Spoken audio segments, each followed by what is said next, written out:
हाय, hello, good morning सगळ्यांना. जय भीम. मी सीमा. स्वागत आहे आपल्या सगळ्यांचं किचन सवंगडी आणि मी या चॅनलमध्ये. कसे आहात सगळे? आशा करते की तुम्ही मस्त, स्वस्त आणि आनंदी असाल. तर आता मी व्लॉग माझे थोडेसे उशीर येत आहेत कारण की माझी इथे स्वतःची थोडीशी धावपळ चाललेली आहे. कारण की मुलांचे पप्पा घरी आल्यामुळे इकडची देखील थोडीशी कामं पेंडिंग होती. त्यामुळे तिकडे देखील मला थोडंसं लक्ष द्यावं लागतंय आणि ते आल्यानंतरच ही सगळी कामं होणार होती. बरं 13 तारखेचा व्लॉग जो मी पोस्ट करणार होते तर तो मला काल काही व्लॉग पोस्ट करता आला नाही. तर तो 13 तारखेचा व्लॉग मी आज शेअर करतीये. तर 13 तारखेची मी काय कशी जयंतीची तयारी केली तर ते मी तुम्हाला सांगते. म्हणजे इतकी धावपळ, इतका गोंधळ सगळा झाला होता आणि तो कशामुळे झाला होता ते देखील मी तुम्हाला सांगते. निलयचा हात फ्रॅक्चर झालेला आणि त्यामुळे ना बऱ्याच दिवस मला साधारणपणे आठवडाभर मला प्रॅक्टिस करायला मिळाली नाही. कारण की निलयजवळ देखील कोणीतरी असायला हवं होतं आणि या दिवसांमध्ये ना आमच्या ग्रुपमधल्या सगळ्या महिलांची बऱ्यापैकी खरेदी झाली होती आणि मला त्यावेळेस मार्केटमध्ये जायला मिळालंच नाही. मग आता करायचं काय? तर आता मार्केटमध्ये ड्रेसचे प्राइजेस पण 3,500-4,500 पर्यंत वाढलेल्या होत्या. मग मी काय केलं साधारणपणे 9 तारखेच्या रात्री म्हणजे साधारणपणे 1:30 वाजता रात्री Meeshoवरून मी 3 ड्रेस ऑर्डर केले आणि ते वेगवेगळ्या साईजचे होते आणि 2 ड्रेस जे होते ते एकाच कलरचे होते, एकाच ब्रँडचे होते ते. आणि मी विचार केला की प्राईस थोडी जास्त ठेवली तर Meeshoची जी ड्रेस क्वालिटी आहे ती चांगली येईल. पण मला ते ड्रेस 13 तारखेपर्यंत ते हवे होते. मग आता करायचं काय? आणि दरम्यान काय झालं, की बऱ्याचशा महिलांनी ना त्यांची बऱ्यापैकी तयारी केली. जसं की म्हणा फेशियल म्हणा, आयब्रोज म्हणा, त्यांचं जे पण काय असेल तयारी ज्वेलरीची वगैरे. पण या सगळ्यांमध्ये मला काही जायला मिळालंच नाही. मग मी काय केलं घरातच असं सगळं माझे आयब्रो वगैरे करून घेतले. तर जे रेझर आहे ना आयब्रोचं, तर त्या रेझरनेच मी मस्तपैकी छान असे आयब्रो करून घेतले. शिवाय ना 2 दिवस मी काय करायचे भाकरी वगैरे झाल्यानंतर ना जे भाकरीचं रवाळाचं पीठ असतं ना, तर त्याच्यामध्ये मी थोडीशी हळद घालून ते रवाळ पिठाने ना पूर्ण जो माझा फेस आहे तो पूर्णपणे स्क्रबिंग करायचे त्याच्यामुळे. पूर्णपणे ना माझ्या ची जी डेड स्किन आहे ना तर चेहऱ्यावरची सगळी डेड स्किन वगैरे निघून गेलेली होती. त्याच्यामुळे मला फेशियल करायला देखील वेळ मिळाला नाही. तर मी अशा पद्धतीने घरामध्ये माझी त्वचेची काळजी घेतली, चेहऱ्याची काळजी घेतली.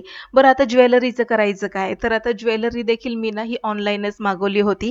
जे एन-जे ज्वेलर्स आहेत YouTubeवरचेच, तर त्यांच्याकडनं मी हे ऑनलाईन ज्वेलरी मागवलेली.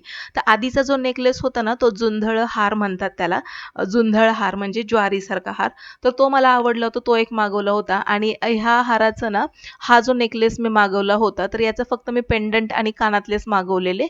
पण त्यांनी त्या मोत्याच्या माळेसोबत ते पाठवलेले आहेत आणि ते देखील खूप छान आणि हे सगळं ना 13 तारखेला हे सगळं आलेलं आहे आणि 13 तारखेचं हे मी सकाळचं तुम्हाला शूट करते.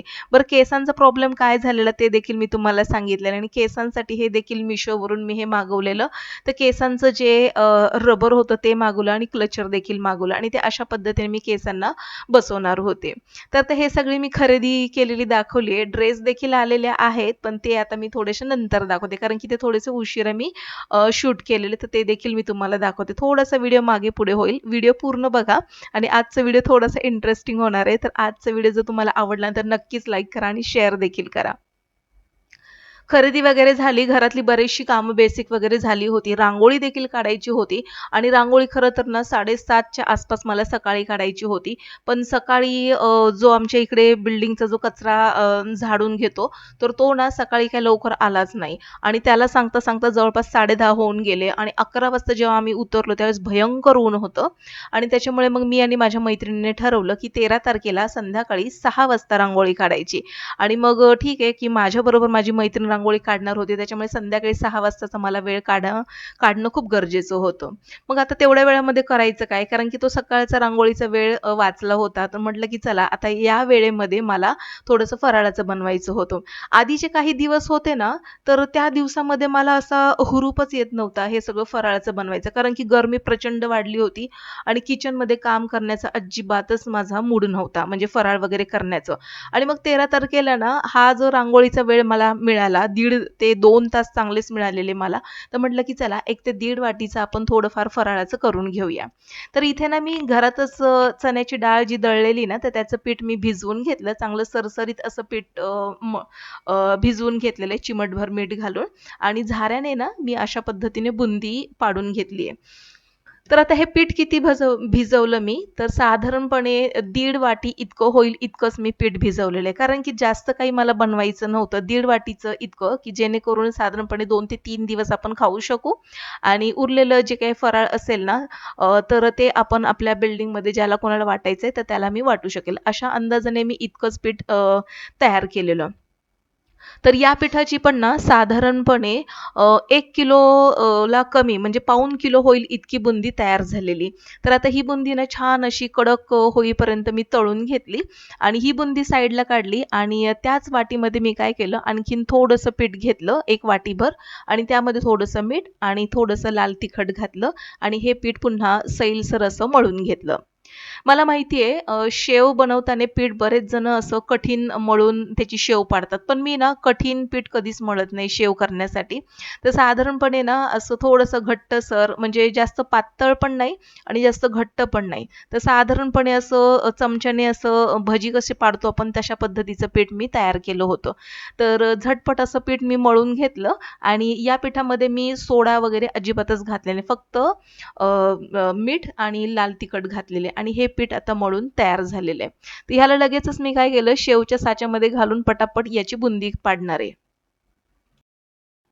शेवच्या साच्यामध्ये हे मी पीठ भरलं आणि तुम्हाला दिसत असेल पिठाची कन्सिस्टन्सी साधारणपणे जास्त काही घट्टसर असं पीठ नाहीच आहे ते. आणि याची शेव पाडताना ना एकतार अशी पडणार नाही कारण की पीठ थोडंसं सैलसर असल्यामुळे ना साधारणपणे 1 इंचाच्या आतमध्ये ती शेव तुटते आणि तशी एकदम बारीक होल असलेली याला जाळी लावलेली आहे मी शेवची. तर आता हे बघा हे तयार केलं मी आणि ह्यामध्ये ना आता हे पीठ घालून घेते. तर ही चाळणीभर इतकी बुंदी तयार झालेली आहे. तर याला ना पाक मला तयार करायचा आहे. तर साधारणपणे अर्धा किलोच्या वर इतकी बुंदी होणार होती ती आणि साखरेचा पाक वगैरे घातला ना तर वजनाने जर म्हणाल तर 1 किलोच्या आसपास ही बुंदी भरणार होती. तर आता शेव देखील मस्तपैकी कुरकुरीत होईपर्यंत तळून घ्यायची. तर असं नाहीये की पीठ थोडंसं आपण सैलसर मळलं म्हणून ह्याची जी शेव आहे ती देखील अशी मऊ किंवा नरम पडेल वगैरे नाही. कडक होईपर्यंत या शेवचे पूर्णपणे बुडबुडे जाईपर्यंत ही शेव तळायची आणि साईडला काढून घ्यायची. तर तुम्हाला दाखवते आता ही जी तयार केलेली शेव आहे तर ही ना साधारणपणे ताट भरून होईल इतकी शेव तयार झाली. तुम्हाला दिसत असेल शेव मी तळत असताना त्याचा एकसारखा असा पूर्णपणे असं प्लेट कशी असेल अशी अख्खीची अख्खी शेव उचलली गेलेली नाहीये कारण की पीठ सैलसर असल्यामुळे शेव ना 1 इंचच्या आतपर्यंतच तुटत होती ती. आणि आता ही शेव ना आता मी इथे साईडला काढते आणि तुम्हाला कळेल की शेवची साईज आणि शेव किती कुरकुरीत झालेली. साधारणपणे तशी शेव आपण मोडूनच ठेवतो पण मग मी आता अशा पद्धतीने शेव केल्यामुळे आता ही शेव मी काढून घेते.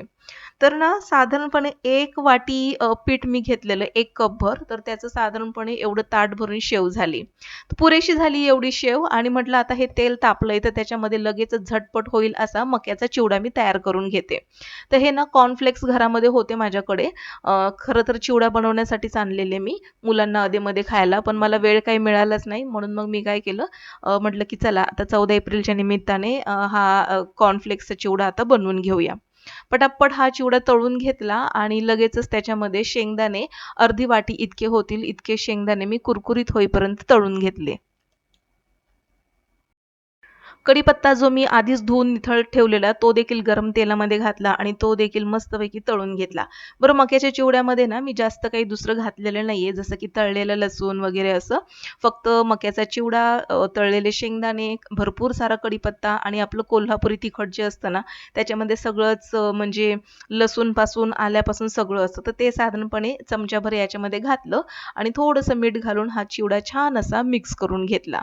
तर आता हे सगळे ना 3 प्रकार मी झटपट बनवून घेतले आणि हे 3 प्रकार ना साधारणपणे 1 तासाच्या आतमध्ये बनवून झालेले आहेत. कारण की याची क्वांटिटी काही जास्त नव्हती. साधारणपणे 1 ते दीड कपाचं इतकं मी बनवून घेतलं आणि म्हणजे ना हा 1 पाव चिवडा इतका तयार झालेला. आणि आता थोडंसं मैदा होता घरामध्ये तर त्याची मी बालुशाही देखील बनवून घेतली आणि ही बुंदी ना डायरेक्ट मी पाकातली तुम्हाला दाखवलेली आहे. हे सगळं झाल्यानंतर मी आता ड्रेसची खरेदी तुम्हाला दाखवते. Meeshoवरून खरेदी केलेला ड्रेस हा जो होता ना, तर माझ्या फोनमध्ये हा ड्रेस ना राणी कलरचा दिसत होता आणि आता माहिती नाही तुम्हाला हा कोणत्या कलरचा दिसतोय. तर या ड्रेसला ना खाली पूर्णपणे सिक्वेन्सची अशी बॉर्डर होती आणि गळा पूर्णपणे प्लेन होता. तर हा ड्रेस काही मला आवडला नाही आणि हा साईजने देखील मोठा होता, त्याच्यामुळे मी तो रिटर्न करणार आहे.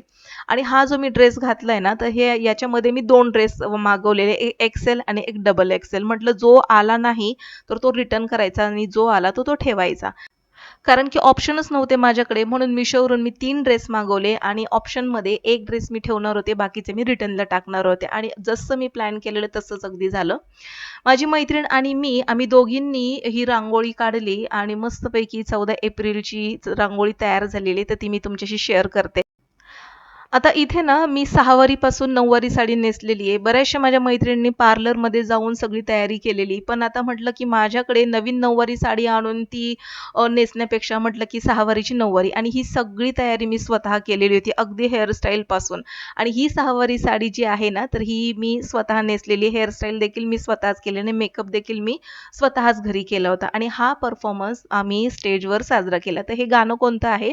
घर घर तै गं जातं माय यावरती आम्ही सगळ्या लेडीजनी परफॉर्मन्स केलेला आहे. तर ही प्रॅक्टिस जी होती आमची साधारणपणे महिनाभर प्रॅक्टिस चालू होती.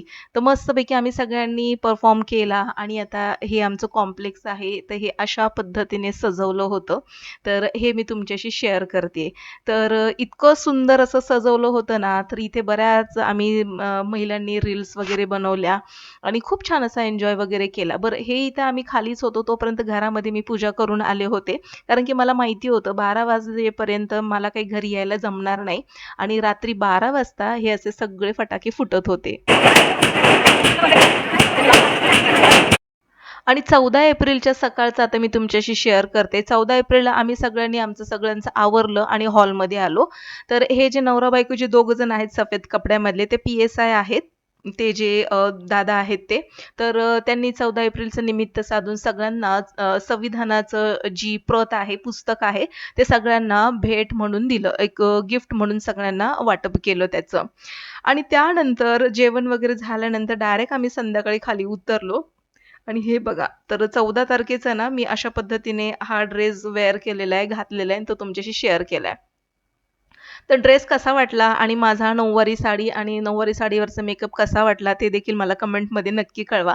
कारण की बऱ्याचशा महिलांनी नऊवारी साडीवर मेकअप करण्यासाठी साधारणपणे 1 ते ₹1,500 खर्च केले साडी नेसण्यासाठी आणि मेकअप करण्यासाठी आणि ते सगळं मी स्वतः घरी केलेलं होतं.